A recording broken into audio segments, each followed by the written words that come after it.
مفتی طارق مسعود کے بیانات کے لیے مفتی صاحب کے آفیشیل چینل مفتی طارق مسعود سپیچز کو سبسکرائب کریں۔ بعض دفعہ غربت میں سکون مل جاتا ہے۔ پیسہ کمانے کی کوشش ضرور کرو، سستی اللہ کو پسند نہیں ہے، ملے گا اتنا جتنا اللہ نے مقدر میں رکھا ہے۔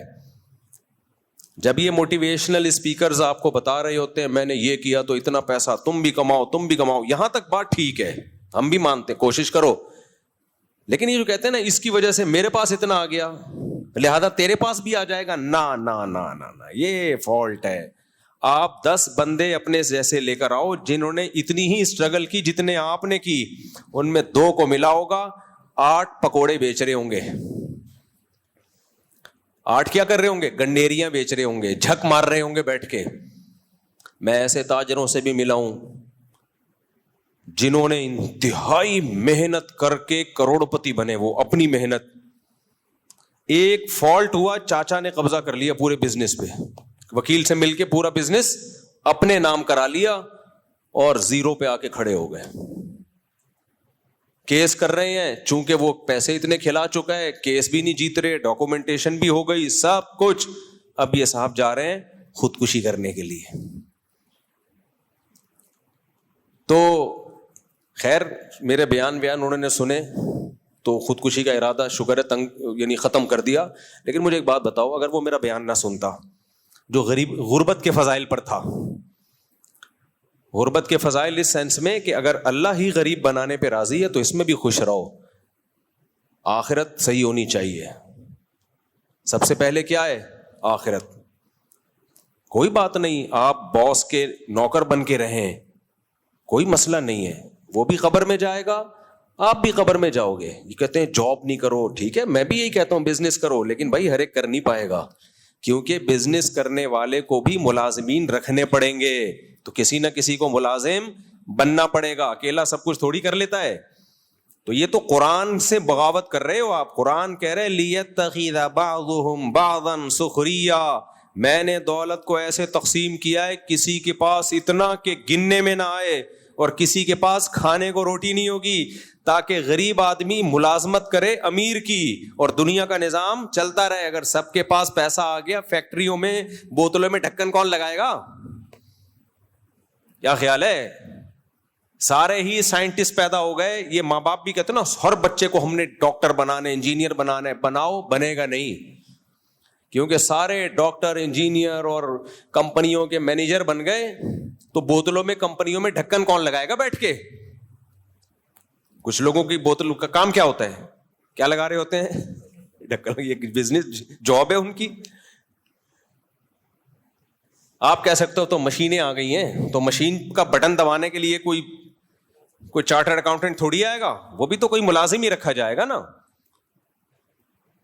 بہت دیکھ رہا ہوں میں یوٹیوب پہ نا آج کل ریلیں آ رہی ہیں، پیسہ کماؤ، پیسہ ہی سب کچھ ہے، ہم تو حرم میں جا کے بھی دعا مانگتے ہیں پیسہ دے دے، بس پیسہ ہی۔ یہ وہ لوگ ہیں جن کے پاس پیسہ آیا اور ان کی کھوپڑی بول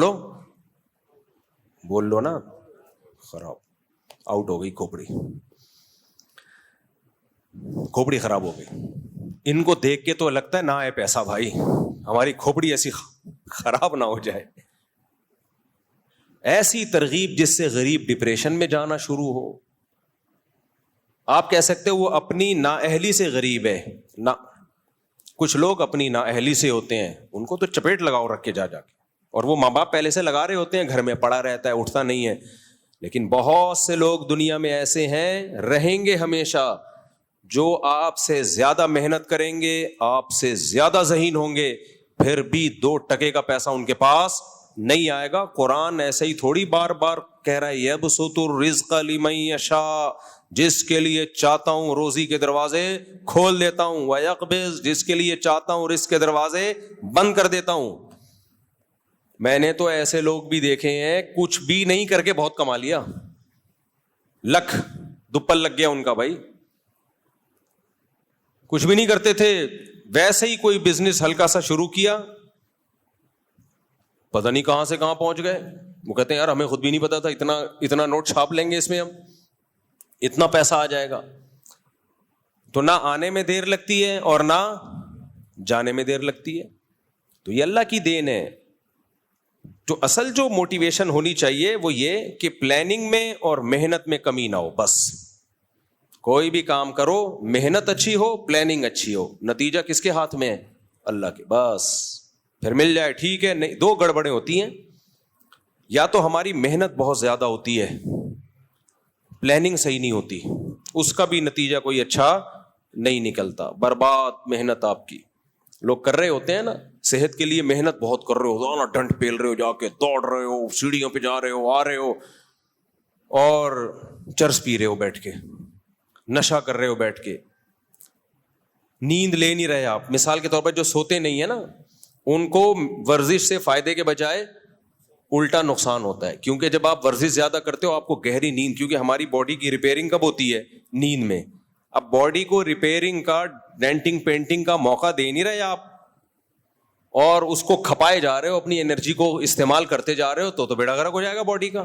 جتنے بھی ماہر ہیں جو فزیکل فٹنس کے ماہرین ہوتے ہیں, بولتے ہیں بھائی ورزش کرو گے تو گہری نیند ضروری ہے, اور ورزش کے بعد آتی بھی ہے گہری نیند. لیکن بعض لوگ ساری رات ٹی وی دیکھ رہے ہیں, موبائل دیکھ رہے ہیں, پھر آدھا گھنٹہ سوئے, آفس چلے گئے, ان کے لیے ورزش بالکل بھی نہیں ہے, بیڑا غرق ہو جائے گا بھائی.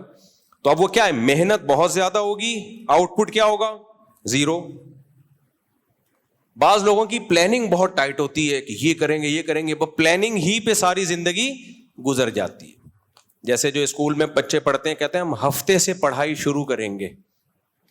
مجھے بتاؤ یہاں کتنے لوگ بیٹھے ہیں, وہ آیا ہفتہ آج تک ہے؟ مہینے کی, اب 1 جنوری ہے نا, سال کا پہلا دن 1 جنوری, وہ ہماری زندگی میں ایک انقلاب لے کر آئے گا. سال کا پہلا دن 1 جنوری 2000, ابھی 25 ہے, تو ہم 26 سے انشاءاللہ سب کچھ چھوڑ چھاڑ کے نیک پرہیزگار, نیٹ کلین. میرے بھائی جس دن مر رہا ہوگا نا, اللہ سے کہے گا اللہ 1 جنوری تک زندہ رکھ, اب تک تو جو ہوا معاف کر دے, آئندہ اللہ کہے گا معاف نہیں کروں گا میں. جنہوں نے کرنا ہوتا ہے آج سے کرتے ہیں بھائی, وہ ابھی سے کرتے ہیں, 1 جنوری سے نہیں ہوتا کچھ بھی.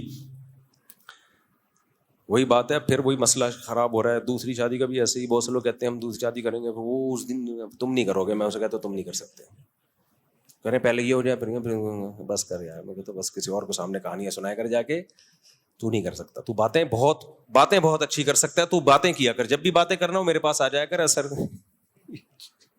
تو بیٹھ کے یہ باتیں کر لیا کر. تو پلاننگ, قرآن نے بھی یہ بات کہی ہے, کیا زبردست بات ہے. یہ 2 باتیں یاد رہیں گی, ہارڈ ورکنگ اور پلاننگ. پلاننگ اچھی ہو اور ہارڈ ورکنگ. یہ اپنی طرف سے نہیں کہہ رہا, قرآن کہہ رہا ہے. دیکھو قرآن کیا کہتا ہے, الذین ضل سعیہم فی الحیاۃ الدنیا وہم یحسبون انہم یحسنون صنعا. کیا زبردست آیت ہے سورہ کہف کی. جیسے دنیا میں بہت سے لوگوں کی محنت ضائع ہوتی ہے کیونکہ ہارڈ ورکنگ اسٹرگل بہت ہے, پلاننگ کے بغیر ہے, سوچے بغیر ہے. اللہ کہتے ہیں ایسے ہی بہت سے لوگ دنیا میں بہت محنت کرتے ہیں جنت کے لیے, جائیں گے جہنم میں. الذین ضل سعیہم, یہ وہ لوگ ہیں جن کی کوششیں ضائع ہو جائیں گی. اگر انہوں نے جنت کی کوشش ہی نہ کی ہوتی تو اللہ کہتا کہ یہ کہتا کہ ان کی کوشش ضائع ہوگی. بولو نا آپ لوگ, اللہ کہتا کہ ان کی کوششیں ضائع ہوں گی, کہتا نہ. اس کا مطلب کوشش بہت کی انہوں نے, اور کی بھی کس کے لیے؟ قرآن کہہ رہا ہے یہ کوشش انہوں نے کی جنت کے لیے. لیکن قرآن کہہ رہا ہے ان کی یہ کوششیں, یعنی اسٹرگل, ہارڈ ورکنگ, یہ کوشش اور محنت ہونے کے باوجود برباد. اور اللہ کہتے ہیں وَهُمْ يَحْسَبُونَ أَنَّهُمْ يُحْسِنُونَ صُنْعًا. یہ دنیا میں سمجھتے رہے ہم جو کوشش کر رہے ہیں اتنا خدا کو خوش کرنے کے لیے, جنت کے لیے اتنی کوششیں کر رہے ہیں, بہترین کام ہم کر رہے ہیں. یعنی يَحْسَبُونَ أَنَّهُمْ يُحْسِنُونَ صُنْعًا, ان کا اپنا نظریہ بھی یہی تھا کہ ہم صحیح کام کر رہے ہیں. دیکھو ایک گمراہ وہ ہوتا ہے جس کو پتا ہو کہ میں غلط کر رہا ہوں پھر بھی غلط کر رہا ہوں, وہ تو سمجھ میں آتا ہے گمراہ. لیکن وہ بیچارہ تو یہ سمجھ رہا ہے کہ میں جو کام کر رہا ہوں اس سے اللہ خوش ہو رہا ہے, اور اللہ بھی خوش ہو رہا ہے اور جنت بھی ملے گی, نیک کام ہو رہا ہے, اور پھر اس کو صحیح سمجھ کے اس میں زندگی کھپا دے, لیکن اللہ کہہ رہے ہیں جائے گا کہاں؟ جہنم. وجہ اس کی یہ کہ ایک بہت بڑا فالٹ تھا اس